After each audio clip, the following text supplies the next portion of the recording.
Yeah, what's the deal? What's the deal? How you feel? What's the deal? Where you at? So y'all here? Y'all like inspiration? Y'all like motivation? Denise Camille? Y'all like ventilation? Denise Camille? Y'all know I gotta make up a few words here and there, but who y'all here with? Ventilation and Denise Camille. Under the act.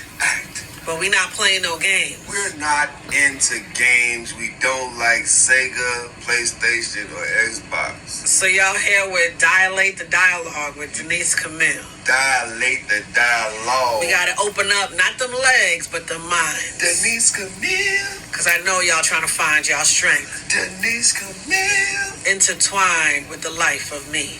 Denise Camille.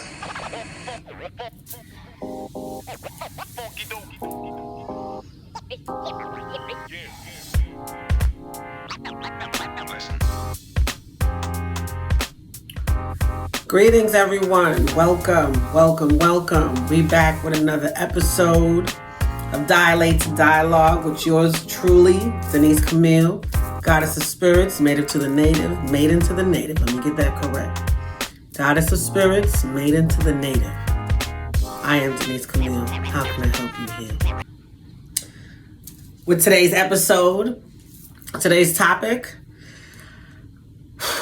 it might be a heavy one for some, might be a light one for others. Today's topic is, let me make sure I get this right now. Guilt weighs heavier on the heart than grief. I'm going to say it one more time because I said it correct. Guilt weighs heavier on the heart than grief.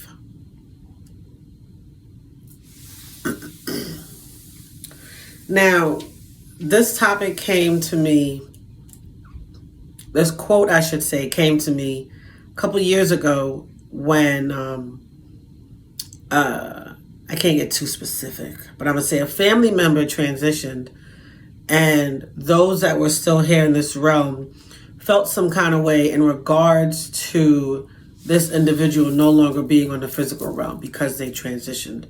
Yet, we don't realize as people that guilt is a true and real emotion, and so is grief, right?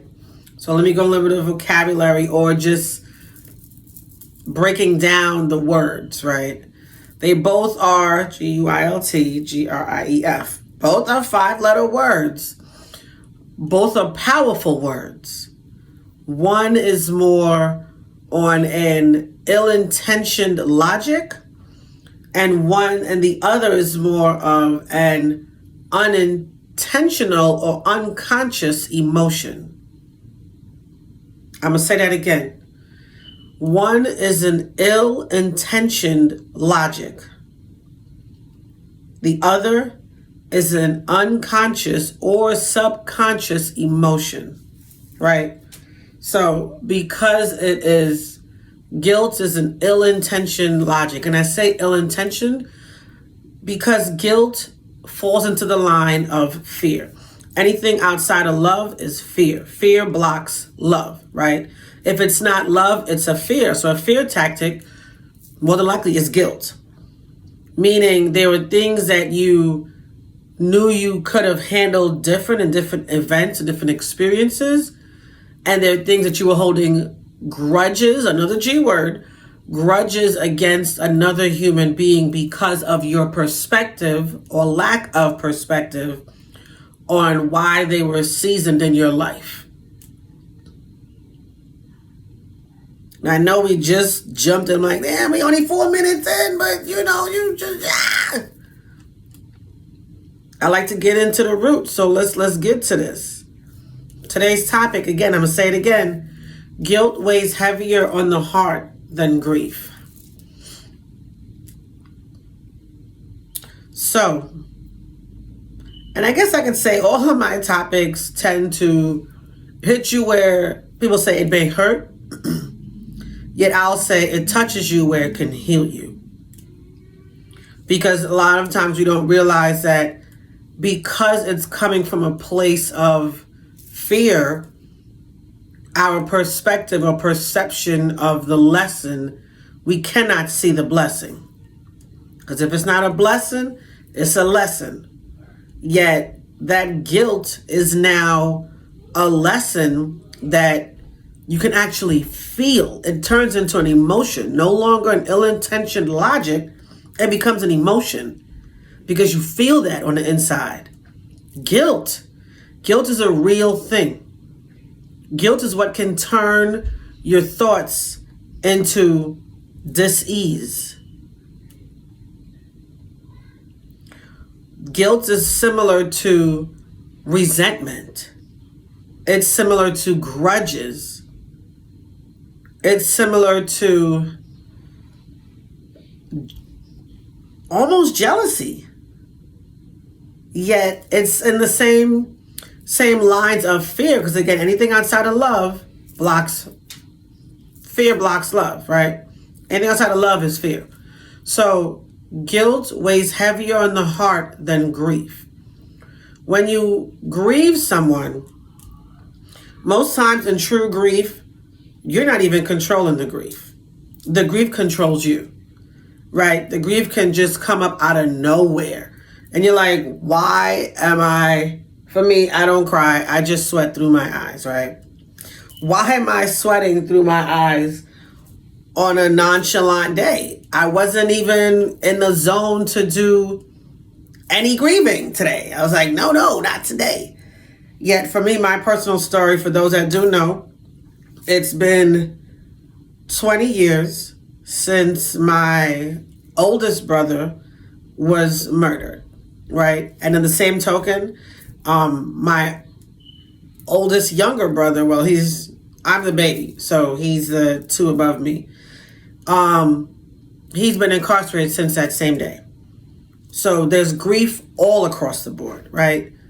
Yet with the one who transitioned after, having the funeral and still having to go back to living, grief will kick up on different times, different years, different days. There's never one particular like, oh my God, I'm gonna cry more today. Yet the days that grief kicks into overdrive, you never know when it's coming, right? And it's that emotion of the memories of, man, like, you're gone. I have memories. Yet that stage in my life, I wasn't fully aware of how important building memories and cherishing those memories with those you love, how detrimental they could be if you don't store them in that box properly. And I mean the memory box. We as people, we have compartments in our brain, right? We have a lot of memories that are stored. So when grief kicks in, those emotions go into overdrive, and most times you can't stop it. Yet, for me, having the experiences of knowing that, okay, this might trigger a grief, and it'll bring up those same thoughts, I've been able to make my environment cautious, so that way I do not place myself in those types of environments. For example, I choose not to go to funerals because I know I may not be crying for the individual in the casket. I may be still grieving over my brother. And it's been 20 years. So it's having to understand, there have been other funerals I've attended, of course, yet some more than others, I'm crying for that individual because of the different moments and memories I've created with that individual. Having to understand that for those that have not had my experiences, grief kicks in at any point in time. It could be surrounding your mindset constantly every other day or every day, every fourth Wednesday. It comes, right? It comes. It's not always in a pattern, yet it's in its own cyclical pattern of grief, because that's the emotion. That's the subconscious holding on to those moments and those memories of time, right? And to be grateful to have had those memories with that individual. So when I go back to the thought of saying that grief weighs heavier on the heart than guilt weighs heavier on the heart than grief, I say that to say, for those who did not appreciate the exchange of energy while that individual was in your realm or in your space of time, for whatever reason, you were holding on to, or I didn't like how you treated me, you should have, right? And you didn't forgive that other individual, or you didn't take the time to appreciate that person's energy while they were around you. And that could be family, that could be friends, that could be anyone who didn't rectify their heart, their own heart, before this individual transitioned to the other realm. Those are the ones that have the most guilt when it comes time to have a celebration of life for someone. Those are the ones who find themselves in a place of, why am I feeling like this? Let me do more than everybody else since they're gone, right? They're in that concept of, no, let me fix this because I don't want to hold this on my heart, because that's guilt. Now you want to, oh no, you're like, what is it? The duck, the chicken, and I think it's the fox in the book, the little red hen. When she needed help to help, run the wheat through the mill, they're like, I'm not helping. She needed help to, knead the dough. No, I'm not helping. She needed help to pull the wheat. No, I'm not helping. But then when it come time to eat the bread, oh, I'm going to help you eat the bread. And she's like, no, you go watch me eat the bread because you didn't help me run through the mill. You helped me pull the wheat. You helped me knead the dough. That's a different kind of concept. The same analogy of saying, when I needed you and you chose not to help me for whatever your personal reasons were, now that I'm gone, you want to be the first in line to support, to engage, to nurture, and to communicate to others as if you and that person was best of friends, yet you didn't treat them as if they deserved friendship from you.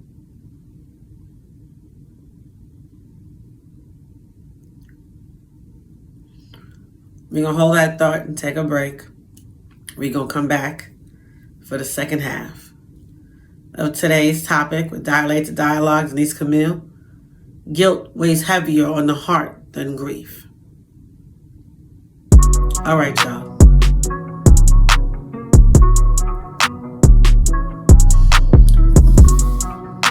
All right, y'all. We back. Welcome back for the second half. It's a bit personal today. I know that some people are either appreciating this topic or it's hitting them where they need to address some healing. I am Denise Camille, Dilate to Dialogue, spiritual midwife, spiritual counselor. I consider myself a mental midwife. Let's look at the constipation of the mind opposed to constipation of the body. Let's see what's really necessary to detox in those minds. So today's topic, before I get into today's topic, let me just acknowledge the shirt and first what happens to be acknowledged. This is a part of my quote clothing line. Acknowledge the child in you. And that's pretty simple. Yet a lot of times we don't really take the time to acknowledge the child in us. We're too busy playing adults, not realizing at one point we were a child. We had the innocence. We had the love, the nurturing in our eyes and in our heart to want to suck up and learn from everything and those around us. Because that's what children do. They learn. They're learning. We don't ever stop learning as adults. No one's grown. We're all growing, right? So acknowledge a child in you. I'm going to start with my different t-shirts just to be able to, get the word out there. Spread it. If you're not, able to support, pass on to somebody else who can. Donate. Everything, I'll put the link down the bottom below. Check it out on Linktree, on Instagram that I'm there, or Facebook, any of the other social platforms, right? Twitter, Facebook, TikTok, Instagram, yeah. And I'll be on Patreon shortly.